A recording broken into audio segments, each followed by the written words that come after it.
Hello students, welcome to today's class. In our previous class, we looked at public service 2.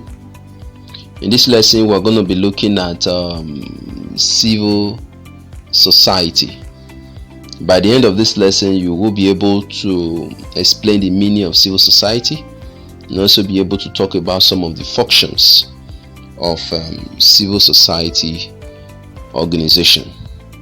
Let us first of all start by looking at the meaning of civil society. Let us invite Professor Jennifer to tell us more on the subject civil society. Civil society is one of those terms that you might hear in a politician's speech, maybe in a line about the importance of maintaining a strong relationship between the government and civil society. But what does it actually mean? A society that's civilized? Or maybe the part of society run by civilians rather than government agents? In fact, civil society is a little hard to define. Let's start with what it's not. It's not government or elected officials who are acting in their official capacity as representatives of the state or nation. That is the political sphere. It's also not businesses or corporations who exist primarily to make a profit.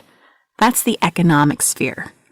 And lastly, it's not purely private aspects of society, such as family or home life. Civil society exists in between these three spheres and includes all of the non-governmental groups, associations, and institutions that citizens form and join. If you and your friends decide to create a neighborhood cleanup club, picking up litter from the streets and planting trees in the park, congratulations! You've just joined civil society. Some other examples of civil society include religious organizations, professional associations, charitable groups, or interest groups. Non-governmental organizations, or NGOs, are some of the most notable actors in civil society. These include organizations like Doctors Without Borders. Some organizations overlap a bit with other spheres. Labor unions, for example, are voluntary organizations, but they overlap with the economic sphere by petitioning businesses for better wages and working conditions. NGOs that have a humanitarian mission, like Amnesty International, may overlap with the political sphere, since they petition governments to change how they treat their citizens. Some non-governmental actors are harder to classify, like the news media. Where does it fall in civil society?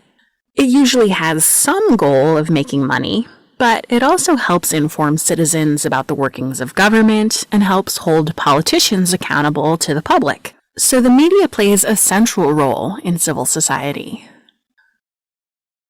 So what's important about civil society? Well, all of these organizations help connect people to their communities, and many of them strive to improve society by influencing these spheres. Often they're in conflict with one another. But most importantly, they show us that there are many ways beyond voting or running for office to become involved in issues that you care about. We now look at functions and need for civil society. There are a number of functions performed by the civil society which other sector of the society cannot perform. The following are some of these functions. One is political participation. The involvement of the civil society in the political participation require a broad coalition of organizations unconnected to political parties or candidates that deploy neutral monitor at all the different polling sections to ensure that the voting and vote counting are entirely free, fair, peaceful, and transparent. They also do this by educating people about their rights and obligation as democratic citizens and encouraging them to listen to election campaign, vote in election, and monitor the conduct of election. It is very hard to have a credible and fair election in a new democracy unless civil society group play their role. So they are also like monitor. During election, they are there as observer to ensure that the election goes smoothly and people casting their vote, and whoever the highest vote was casted in his interest, he is declared the winner. Two is that public enlightenment. The civil society helps to inform the public about important public issues by providing a forum for debating public policies. They disseminate or bring information that affect the interests of the different groups or the society at large before the people's parliament and other relevant authorities concerned for action to be taken. So they also ensure that they engage the public, they enlighten the public about government policies. If the policy is in the interest of the people and the people are not well informed, they will also educate the people. If the policy is not in the interest of the people, they also educate the people on the stand that they should take in ensuring that they resist such a policy. The other one is resolution of conflict. Some civil society groups play an important role in mediating and helping to resolve conflict. Programs that have to do with training or resolve political and ethnic dispute and teach group to solve their dispute through accommodation, negotiation, avoidance, compromise, collaboration, etc. are put in place by them. They also provide new forms of interest and solidarity that cut across all forms of tribal, linguistic, religion, and other identities for a peaceful coexistence. So they are also there to ensure that they mediate between people that are having issues. So if it is individual that is having issue between government or police or any of that, they come in to ensure that an amicable solution is put in place. The checking of government excesses and ensuring that good governance is in place. The civil society limits and control the power of the state by helping to check, monitor, and restrain the power of political leaders and state officials to prevent the arbitrary use of power. Civil society acts as a watchdog and monitor how state officials use their power. They raise public concern about any power that is abused. Also, NGO and interest group present their view to Parliament and Provincial Council by contacting the individual members and testifying before the Parliamentary Committee. They also expose the corrupt conduct of public officers. They make government at all levels accountable, responsive, inclusive, and effective to good governance. So they ensure that they check, government excesses to ensure that government is up and doing.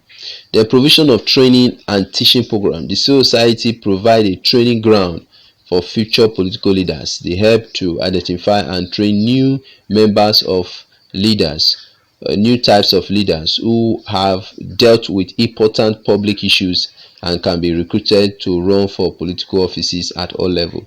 Civil society also help to develop programs for democratic civic education in schools as well as especially where comprehensive reform are needed, to revise the curriculum, rewrite the textbook, and retrain teachers in order to educate young ones and teach them the principles and values of democracy.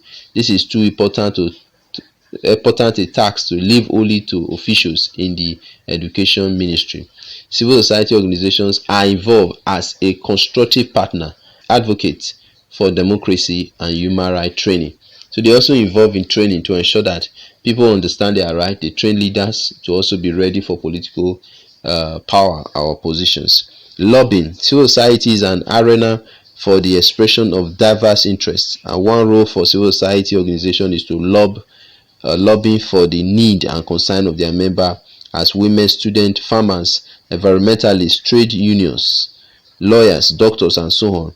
They also establish a dialogue with the relevant individual groups, government, or country and agencies to lobby for their interest and concern.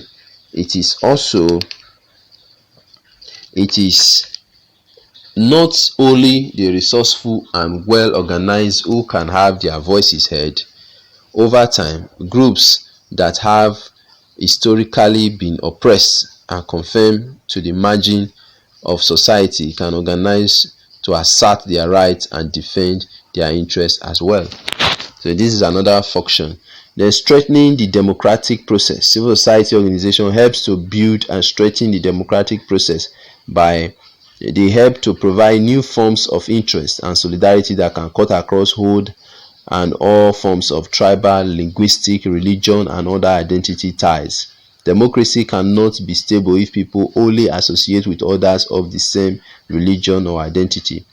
When people of different religion and ethnic identity come together on the basis of their common interests as civil society members, as women, artists, doctors, students, workers, farmers, lawyers, human rights activists, environmentalists, and so on, civic life become richer, more complex, and more tolerant. Another one we look at now is positive relationship between government and the citizen. The civil society is not always in tension or conflict with the state, because civil society is independent of the state and does not mean that it must always criticize and oppose the state. In fact, by making the state at all levels more accountable, responsive, inclusive, and effective, and hence more legitimate, vigorous, civil society strengthens citizen respect for the state and promote their positive engagement with it. Other functions of civil society organization include the protection of government property, payment of tax, maintenance of law and order, performance of national services to the nation, help individuals to fight for their right, facilitate development by ensuring both good leadership and followership, provide services for the less privileged, and so on. So all of these are the functions of the civil society. This is all we are going to take in this lesson. Now our next lesson we'll look at another topic. I'll see you in my next class.